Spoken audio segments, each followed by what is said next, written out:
You know, when you look out into space, it just looks empty, right? Black, vast emptiness. Totally. But what if it's not really empty?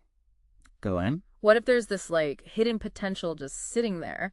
And Yeah. maybe we just need the right key to unlock it. Okay.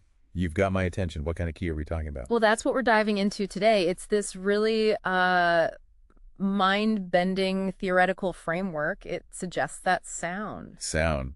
Like vibration. Yeah, exactly. Everyday sound might actually be able to interact with that vacuum, maybe even, get this, pull energy out of it. Whoa, okay. Sound pulling energy from empty space. That sounds radical. It absolutely is. We're talking about sound potentially creating light, creating energy from Check. what we thought was nothing. All right, so where is this idea coming from? This sounds like something you'd need some serious backing for. It does. And the source for our deep dive is a research proposal. It's called How Sound May Force Light Out of the Void, a theoretical framework based on Pendinium Prime mathematics. Pendinium Prime mathematics. Okay. It's by Richard Bolt from the International Institute for Advanced Physical Studies. Got it. And it's crucial for you listening to know this is a proposal. It's theoretical, cutting-edge stuff. Still very much work in progress, right? Absolutely. Not established fact, but proposing some really groundbreaking ideas. So what's our mission here today? What should you, our listener, aim to get out of this? Basically, we want to unpack the core concepts. We need to understand this new math they're proposing, Pendinium Prime, Okay. and then see how that leads to these, frankly, startling predictions about sound interacting with the vacuum. It might just offer a completely new way to think about energy, maybe even fundamental physics itself. A new perspective on physics. Okay, no small task then. Let's dive in. This Pendinium Prime mathematics, it's the foundation for everything, right? It really is. You have to grasp this first, I think. So what's the essence of it? What makes it tick? At its heart, Pendinium Prime is designed to describe systems that can kind of build themselves up, create complexity, intricate patterns, all from surprisingly simple starting points. Like self-organizing. Exactly. Think nature, maybe, how complex life arises. The core math is this recursive formula. Okay, hit me with it. Though, maybe brace me first. Okay. It's PNT times sine of, well, a term involving frequency, time, and all the previous p-values multiplied together. Right. PNT, PN1, sin, TN1, PT. Okay.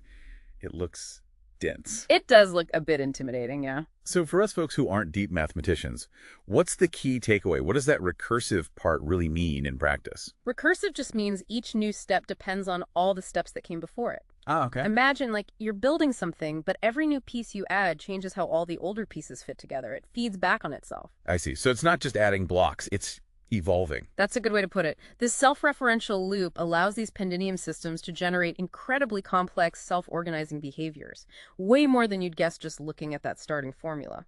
Okay. Math that describes things that grow and get more complex all by themselves. Interesting. Now, the proposal mentions a specific number, the Bolt constant, around 3.0. Why is that number important? The Bolt constant, yeah, it's like a critical threshold, a tipping point. Tipping point for what? Within these Pendinium systems, there's this property called recursive depth. It's kind of like how many times you've run that formula, how many layers deep the recursion has gone. Right. When that depth crosses this value, roughly 3.0, the Bolt constant, the whole system shifts. It changes its fundamental behavior. Oh, so? It transitions from behaving in a sort of flat 2D way to suddenly manifesting in 3D, taking up actual volume. Like a phase transition. Water turning to ice. Exactly like that. Yeah. A sudden change in its fundamental nature based on crossing that threshold. Okay, this is where my brain starts to bend a little. The theory then uses something called quaternions to describe these systems. Remind me, what are quaternions again? And why use them here? Right, quaternions. Okay, think simple numbers on a line. Complex numbers add one extra dimension, an imaginary one, putting numbers on a flat plane. Yep, okay. Quaternions add 3 imaginary dimensions. So you have one real part and 3 different imaginary parts, usually called I, J, and K. 4 dimensions, kind of? Sort of, yeah. It's a richer mathematical structure. And Bolt proposes using them to represent the state of a Pendinium system. You get FTAT plus VTI plus DTJ plus ETK. Okay, wait, what do those different parts represent? The alpha, beta, gamma, delta. So a T, the real part, that's the state we can directly observe. The ATI part relates to its timing, its phase. A T is about how it couples or interacts with other fields. And Ot T, that's the really interesting one. It's proposed to represent a kind of hidden storage. Hidden storage? For what? For potential energy or maybe even information, stuff that isn't directly observable yet. Okay. And the power of using quaternions here is they offer a mathematical way for that hidden stuff, the energy in those imaginary J and K components, to actually become real through something called scalar collapse. Scalar collapse. Sounds dramatic. What's collapsing? It's the mechanism, the bridge. It's how those hidden potential aspects stored in the imaginary parts of the quaternion, how they transition into the real, observable kite part. So potential becomes actual. Precisely, like a possibility suddenly becoming a reality you can measure. It's proposed as the key process linking the unmanifested potential to the concrete world we experience. Okay, Pendinium math, quaternions holding hidden potential, a threshold for change, and this scalar collapse idea. Now, how does the number 137 fit into this? The fine structure constant. That's a cornerstone of physics. Right. This is where it gets really wild. The proposal claims that this fundamental constant alpha, which is roughly 1 over 137, Yeah, governs electromagnetism. it actually emerges naturally from the dynamics of these quaternionic systems. It's not just some random number nature picked. Wait, emerges how? It comes from a kind of resonance, a phase lock resonance between those different imaginary components within the quaternion. When they synchronize just right, this value, 1137, pops out of the math. So the math itself predicts 137. That's the claim. There's a simplified equation shown, a fourth 3 times the sum involving terms like mesh is 1, out is 1n. The implication is huge. You're telling me this number, measured so precisely in labs, it might just be a mathematical necessity, a feature of this quaternionic structure. That's exactly what the theory suggests, that 137 isn't arbitrary, it's a consequence of the underlying mathematical fabric. Maybe it represents a kind of stability point, a resonance where these fields can lock together properly. Mind blown. Okay, then there's another number that keeps popping up, 432.1111 hertz. Yeah. Why that specific frequency? Is it another magic number? It's presented as a really important frequency, yeah, specifically for making that scalar collapse happen efficiently. Making the imaginary real, okay. Yeah. But why 432.11111? It seems to have significance within the Pendinium framework. You can apparently decompose it mathematically. 432.1111 is 431 plus 1.1111. 431 is prime, maybe acting as an anchor. And the 1.1101 part is suggested to link our base 10 system to the quaternion math. Huh. Any connection to known physics? Well, the proposal points out an interesting approximate relationship. 432 is roughly the speed of light divided by a factor involving 7 and that fine structure constant alpha. Okay, so C, 7 out 10, roughly. Roughly, yeah. And it also hints at connections to how we perceive sound logarithmically and how these quaternion systems can be mathematically folded. The core idea is this frequency hits a sweet spot. A sweet spot for what? For triggering that scalar collapse, for efficiently transferring energy from the imaginary components into the real world. It's proposed as the key resonant frequency for interacting with the vacuum. Like hitting the right note on a crystal glass, but for the vacuum itself. That's a great analogy, yeah. That's a potential implication. Stimulate the vacuum with this precise frequency and maybe you can coax energy out. Okay, so we've got the math building blocks. How does this all assemble into a bigger picture? A theory of the vacuum and sound. Right, that leads us into what the proposal calls quaternionic field dynamics. Okay. Scalar collapse is the central mechanism, remember, the bridge. And it's governed by an equation involving a quaternionic gradient, like a slope in quaternion space, and a force function. And this isn't just abstract math. It applies to real things. The proposal suggests it does. It could be key to understanding sonoluminescence. Where collapsing bubbles make light. Yeah, that's weird. Super weird. Also, quantum tunneling particles going through barriers. And maybe even consciousness, the emergence of complex awareness. Scalar collapse is presented as a unifying process. And what about the vacuum itself? How does this quaternion idea change how we view empty space? It fundamentally challenges the empty part. Instead of nothingness, the theory paints the vacuum as a complex quaternionic field. With real and imaginary parts. Exactly, a real part. And those 3 imaginary components, aka plus aka plus thick. And these imaginary parts, they could explain things. That's the hope. They might hold the key to mysteries like the cosmological constant, why the vacuum seems to have so much energy. Or virtual particles popping in and out of existence. Even quantum entanglement, that spooky connection at a distance. Local correlations. Yeah. And crucially for this discussion, maybe those imaginary parts are where extractable energy resides. So the vacuum isn't empty. It's an ocean of hidden potential in these quaternion dimensions. That's the picture being painted. And that leads directly to quantum acoustic field theory, QAFT. QAFT. Okay, the theory of sound meeting the vacuum field. Yeah. It provides the mathematical framework for how sound waves could actually interact with this complex vacuum. There's a Hamiltonian, an energy equation. Right, HQAFT. It includes terms for the sound wave energy, the vacuum field energy, a term for how strongly they couple together. The GKQ term. Right.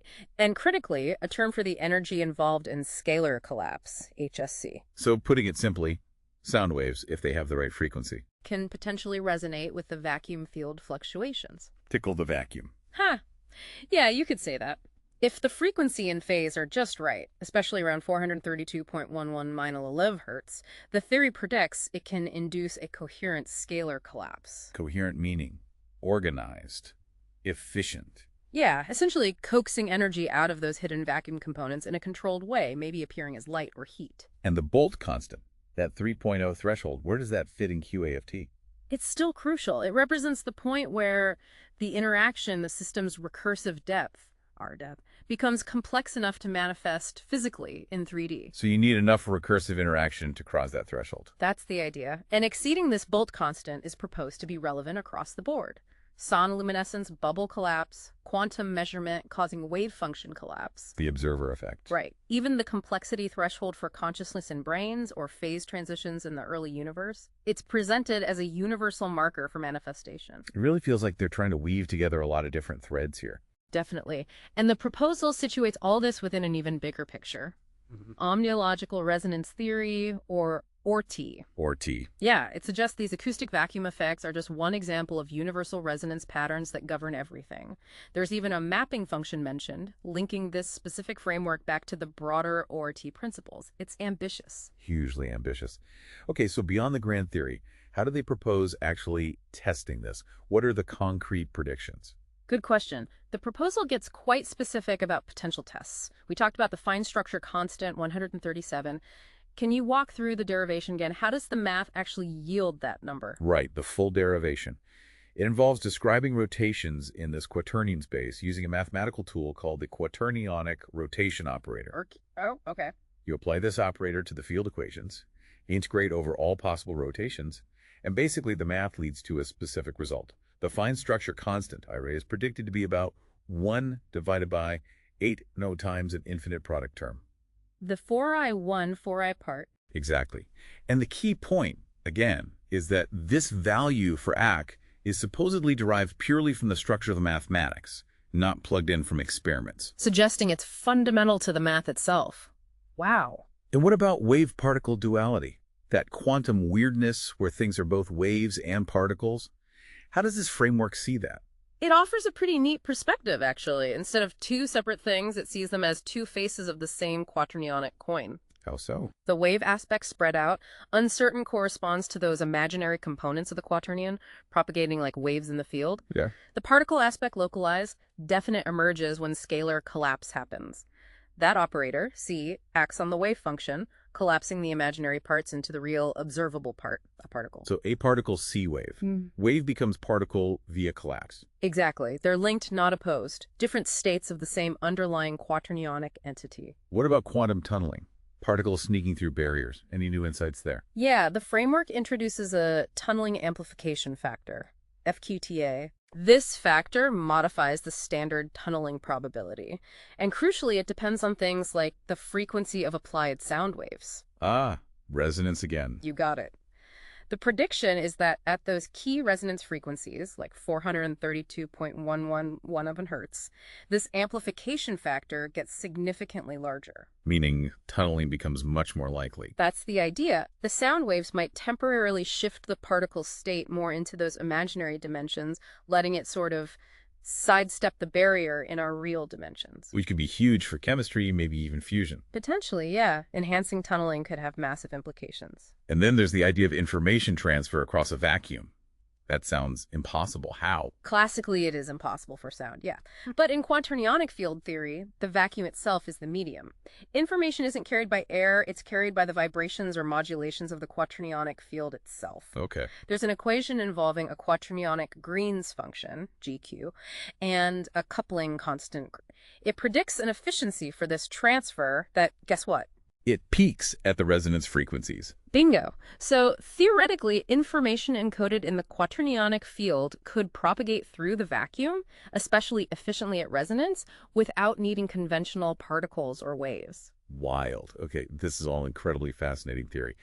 But how on earth would you test it in a lab? The proposal must outline some experiments, right? Oh, absolutely. Very specific protocols. A key part is hitting those precise frequencies. Which ones again? There's the main one, 432.111 litahertz.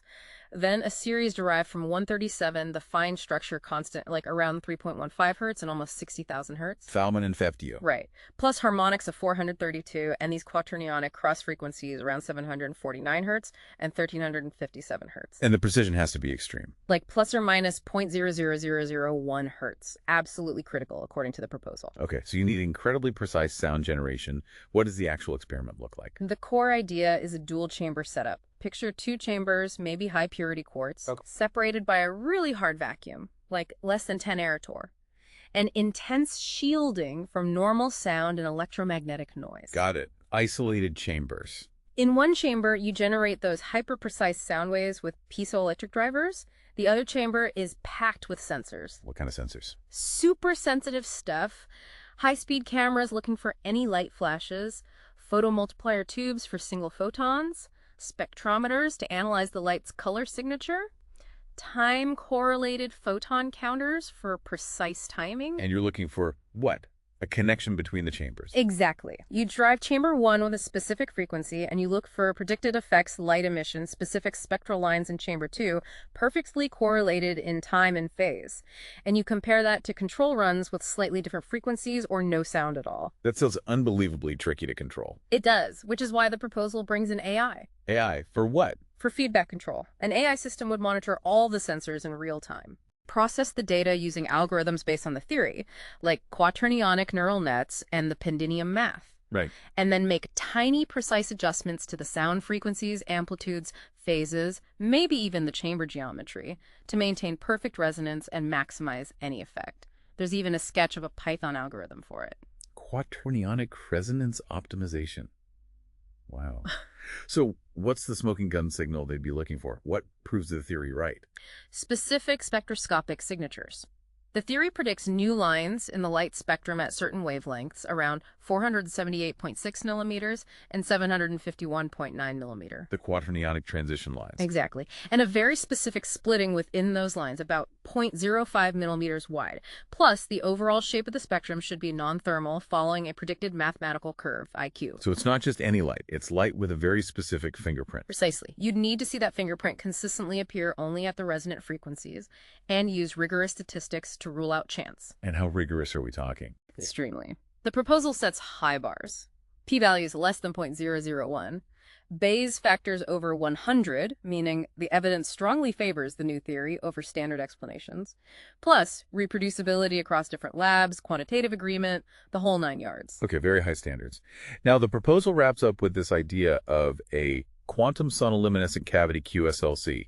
Is this like a device based on these principles? That's the idea, a practical implementation. A device engineered specifically to create and sustain this quaternionic resonance, potentially for energy extraction or information processing. What would it take to build one? What are the requirements? Very specific stability needs. The geometry has to be precise, likely spherical, scaled to the 432 hertz wavelength, made of a material like quartz with good quaternionic coupling. Okay. You need specific standing wave patterns inside, probably driven by at least 3 sources with locked phases.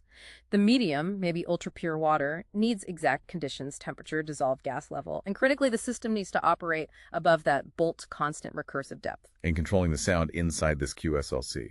Any special tricks? Several modulation techniques are proposed. You'd have the main 432 hertz carrier wave, but its amplitude would be modulated following the Pendinium recursion. Okay. You'd add specific quaternionic modulations using those related frequencies, maybe inject harmonics based on detected scalar collapse events in a feedback loop. and use that AI resonance tracking to keep it perfectly tuned. The idea of storing energy in the imaginary parts, that's still hard to wrap my head around. How could that possibly work? Theoretically, energy captured during scalar collapse could be funneled into those J and K components of the quaternion field within the cavity, like charging a battery, but the energy exists in those hidden dimensions. A quaternionic battery. Yeah. The theoretical capacity is immense, though practical limits would surely apply, and maybe information encoded in the phase of that stored energy could be unusually stable. So, if you built this QSLC, what would you actually see? What are the predicted outputs?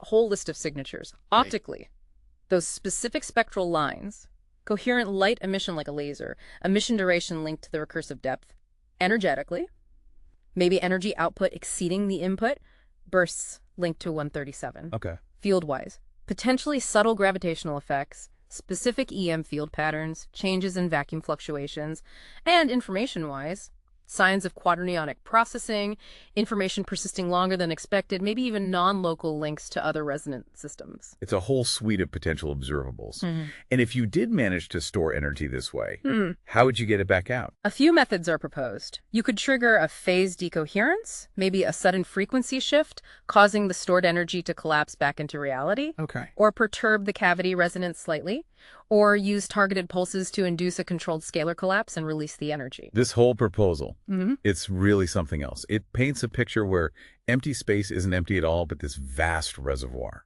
It really does. Richard Bolt's framework, even though it's theoretical, it just cracks open the door to the possibility that we fundamentally misunderstood the vacuum and its potential.